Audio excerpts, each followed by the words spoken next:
সুমন, যিনি সারা দেশে ব্যারিস্টার সুমন নামে পরিচিত, ওনার বিরুদ্ধে 5ই আগস্টের পর এখন পর্যন্ত আমাদের জানা মতে 8টি মামলা হয়েছে। এর মধ্যে 4টি হত্যা চেষ্টা এবং 3টি হত্যা মামলা এবং 5টি হত্যা চেষ্টা মামলা। এর মধ্যে আমরা হাইকোর্ট বিভাগে 4টি মামলার ব্যাপারে আবেদন করেছিলাম, ওনার জামিনের আবেদন করেছিলাম।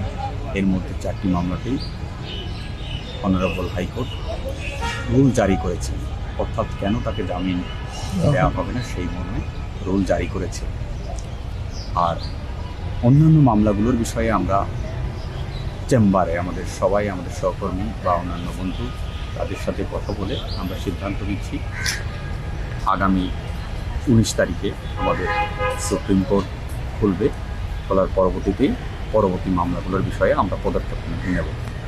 ওনাকে প্রথম ঢাকা সেন্ট্রাল জেলে নেওয়া হয়েছিল, সেখান থেকে ঢাকা স্পেশাল সেন্ট্রাল জেলে নেওয়া হয়েছিল, সেখান থেকে বগুড়া জেলা কারাগার থেকে কিশোরগঞ্জ জেলা কারাগার, সেখান থেকে গত শুক্রবারে অর্থাৎ 10 তারিখে এই মাসের 10 তারিখে ওনাকে কিশোরগঞ্জ থেকে আবার ঢাকা স্পেশাল সেন্ট্রাল জেলে আনা হয়েছে।